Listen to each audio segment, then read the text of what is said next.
John Higby gave me a huge 1 year's worth of subscriptions on Patreon and sponsors today's video. Talion versus Oscar.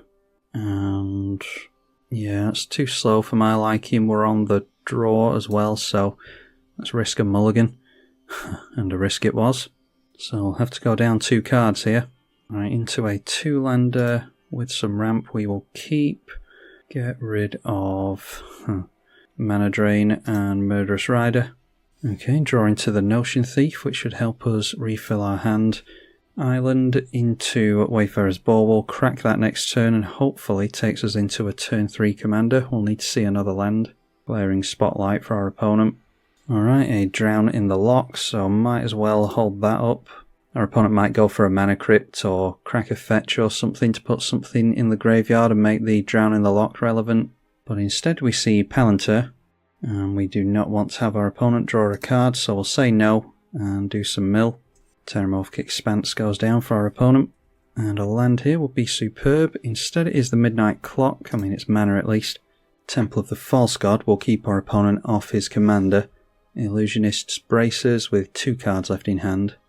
And we do have an answer for the Osgar in the form of the Imprisoned in the Moon. And again we'll say no to the mill. And we take a decent chunk of damage that time. That is Angel of Ruins and a Grinning Totem. So we could just get down the Notion Thief instead and say yes to our opponent drawing cards into this.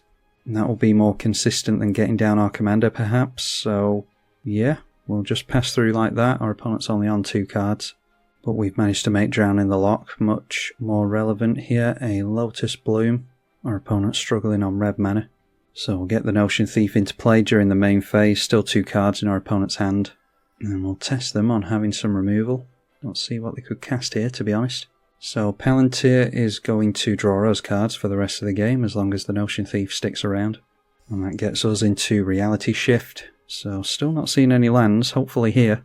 Nope, that is a Night's Whisper. Tempting to go for the Night's Whisper so that we can try and get into lands, but I'll just play the Talion whilst our opponent's struggling. We can hold up the Fierce Guardianship in order to protect our stuff.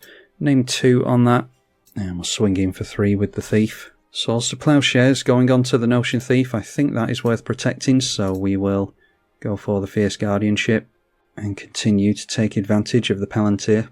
Yeah, still not getting into red mana, unfortunately.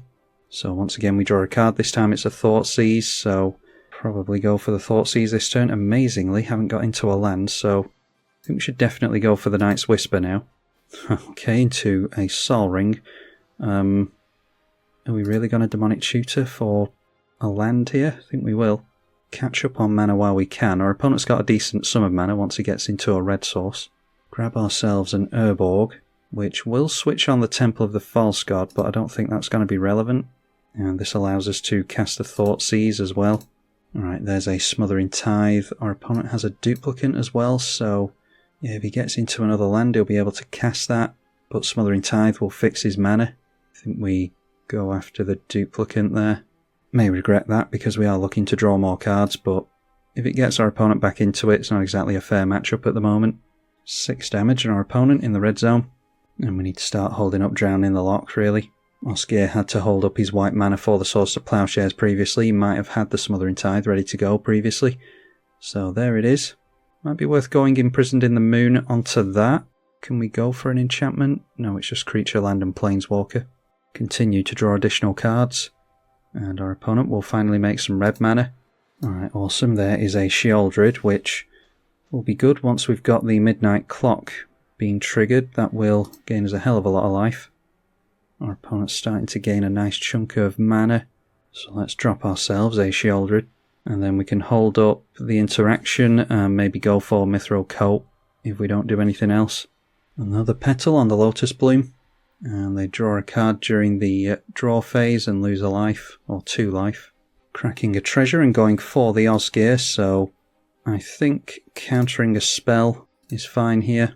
Could obviously have gone for Go for the Throat as soon as it lands, but I want my opponent to completely waste his turn here. Alright, so deciding to crack the Lotus Blossom, meaning he'll likely be going for his commander again. And it's open to an Imprisoned in the Moon, which is good to go for before the Midnight Clock activates. So not going for any activations on the Osgar. They could sacrifice the Palantir so that we don't keep drawing cards. Deciding against that. 0 cards in hand. Now that there's a Mishra's Workshop in play, that can tap for black as well to cast non-creature spells thanks to our Urborg.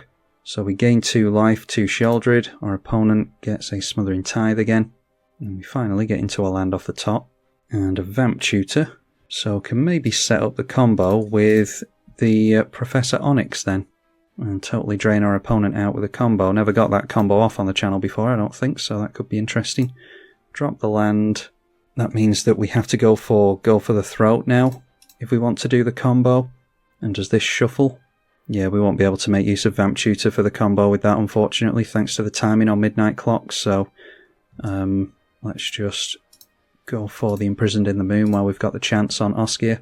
So getting our opponent to crack the Glaring Spotlight means that we can go for the Throat, and our opponent should struggle to get the Osgar into play again. So probably should have led with the go for the Throat and then gone Imprisoned in the Moon. But we got him to crack the Spotlight regardless. And our opponent goes down to 13, slowly chipping away in this control deck. Losing 2 further life to Sheoldred. Yeah, this thing would have really hurt us if it wasn't for the Notion Thief. I think the mill would have really chipped us away over the course of the game. And obviously the additional cards would have hurt us as well on our opponent's side of the field.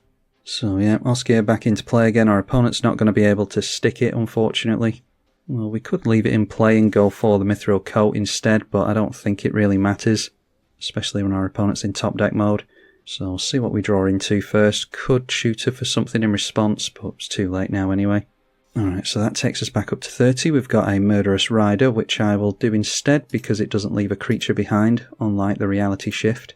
And that'll leave us with a creature in exile that we can cast as well. Alright, so in response with the Midnight Clock, we'll just tap it for mana just because. I suppose we could get down the Mithril Coat in response, but I don't think it matters. So that will gain us a bunch of life. It will make a bunch of treasures to the Smothering Tithe as well.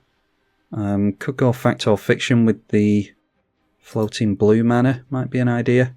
Or we could just bounce all of those back with the River's Rebuke, should be fine. Yeah, we'll only have 5 mana. If we go Fact or Fiction now, we'll only have 5 mana left, which isn't enough for the Rebuke, so yeah, could have gone for that Mithril Coat, but obviously weren't to know. And then drawing into a Duress. So could bounce and discard the Smothering Tithe, up to 44 life now. Castle Vantress will tap for both colours, and we'll cast that River's Rebuke on our opponent to get rid of all those treasures, followed by Duress to get rid of the Smothering Tithe, because they still haven't managed to fix their red mana yet. And we're continuing to chip away at our opponent. Takes them down to 1, so all they have to do is draw a card here, and our opponent goes down to the Sheoldred. Do appreciate my opponent playing that out because he had some real bad luck there with fixing his colours. We'll try again. Playing against another friend of the channel now in D-Manny. He plays Ghoulcaller Geezer, and we have both of our colours, so we're going to keep. Don't want to see any turn 1 Sol Rings or anything, so we'll attempt to Duress. And there we go. There's the Sol Rings, so slow our opponent right down. Only kept a 1-lander, so that Sol Ring would really hurt him to lose that. We get into a Snap, so it's just going to be a Brainstorm. Might go for an Island Cycling as well. Yeah, we'll just pass at that. Should maybe have gone for Island Cycling first, played the Island, and then held it up for Brainstorm, and then we can shuffle stuff away that we don't want with the Verdant Catacombs. That probably would have been a better idea. Managing to make another land. We can always shuffle things up with the Island Cycling though, can't we? So we'll go for Brainstorm, and we can shuffle with the Vamp Tutor as well, so Snap can go away, and an Offer You Can't Refuse can go away as well, I think. Then let's go for the Cycling. Grab a Watery Grave with that. Takes us into another island, that's good. Suppose I could have gone Vamp Tutor into a Mana Crypt there. Anyway, we'll get down the Dimir Signet, and I'll shock in the Watery Grave because I want to hold up black mana, although immediately forgetting about the Urborg. I could have just played the island to hold up the Vamp Tutor. Alright, a Demonic Tutor for our opponent. So getting down our commander next turn so that we can hopefully counter whatever he goes for with the Fierce Guardianship might be an idea. Being able to see his hand to know what number to choose is decent as well, although yeah, he's got a pretty varied mana curve there. Demonic Tutor probably just goes for a land. He might even go for Cabal Coffers. And that's exactly what he does. So we'll lose a bit more life and go for a Vamp Tutor as well. Not entirely sure what I want here in all honesty. Maybe just a Necropotence will do to try and keep our hand full.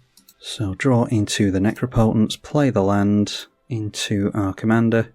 And I imagine our opponent just goes for either Feed the Swarm next turn or the Liliana. I'll name 4. Our opponent's got a couple of 4-drops available. Not sure how many 4-drops he's going to cast, but yeah, we'll go with the typical 2. I don't think I've ever chosen anything else on Talion. Yeah, if he can get his Liliana down, I imagine he'll try to, because he can make consistent swamps into the Cabal Coffers then. Didn't manage to make a land here, so we'll draw into the Feed the Swarm. Imprisoned in the Moon is good for Planeswalkers. We can put that on the Lily, which means we can more easily make the decision of countering this. Alright, and there's a Jeweled Lotus, so I think that's discard fodder for a Frantic Search. Might as well cast it here before we get down the Necropotence. So draw 2 and discard 2. The One Ring is excellent, so Jeweled Lotus and Arcane Signet it has to be. And I think I'd rather get the One Ring going at the moment, so let's get that down as soon as we can. Protection from everything I don't think is going to be relevant. We'll draw a card to the One Ring, and that's Midnight Clock again. Swing in for 3 damage at our opponent. The One Ring being geared up means that we won't have to put as much life into the Necropotence. Alright, it is the Midnight Reaper. Our opponent's still missing out on lands, and that does have 2 toughness, so we did draw into the Wayfarer's Bauble. Take 1 damage to the One Ring. Might not have to bother with Necropotence here. A Snap means that we can bounce the Midnight Reaper and just buy more time from our opponent. Draw a couple more cards. Not sure if we've ever seen the One Ring in action on this channel. Rivendell will come in untapped while we've got our commander, so we'll take advantage before that goes down. Snap onto the Reaper just to buy ourselves some time, like I said. That will force our opponent to replay it and can draw us another card. Untap the 2 lands that we cast it with. Then it can be Midnight Clock and a Wayfarer's Bauble. I suppose I should have played the Wayfarer's Bauble with the Midnight Clock if we wanted to get down Necropotence, but I don't think it really matters. We'll just swing in. The dream now would be to get into Sheoldred again, so that the cards we draw off the One Ring pay for its own burden. But yeah, hopefully our opponent starts to get into lands. That could help him get back into it. A Myriad Landscape now has 4 mana available, so gets into the Lily. We'll get another swamp with that. That's got Imprisoned in the Moon written all over it. We will crack the Bauble here to grab another island. Obviously all our lands tap for black, so no reason to get a swamp. Another counter on both the Midnight Clock and the One Ring. We go down to 32. Draw a Thoughtseize, can get rid of something problematic from our opponent. Draw 3 cards to the One Ring this time. Okay, Bloodchief Ascension's nice with our commander in play. Throw down Drowned Catacomb, and it can be Bloodchief Ascension first of all. Then the Imprisoned in the Moon onto Lily. Could maybe have put it onto the Cabal Coffers there instead and started swinging in at Liliana. Should have her in a couple of turns, but I want to try and keep my opponent in it. I'm not trying to patronise him, but he hasn't had the best of luck here, has he? May well bite us. We'll look at his hand again. So there we've got Graveborn Muse. Final Parting is a tutor. Beacon of Unrest. Headless Rider is really cool. Zombie card. Hedron Archive and Midnight Reaper. Let's go for the Final Parting simply because it's a tutor. And then we're just holding up mana drain, I think. Did give our opponent additional mana with the Cabal Coffers and Imprisoned in the Moon. But it'll be interesting to see what our opponent can do. So the first counter going on the Bloodchief Ascension, thanks to losing some life. Myriad Landscape being cracked for a couple of swamps. And we'll still have Cabal Coffers mana held up, so that's going to tap for a bunch thanks to our own Urborg. 7 mana available. And that is a Headless Rider. So yeah, we'll allow that into play, I think.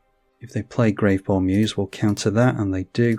So that'll get us some additional mana, which will hopefully help us after we draw with the One Ring again. Down to 27.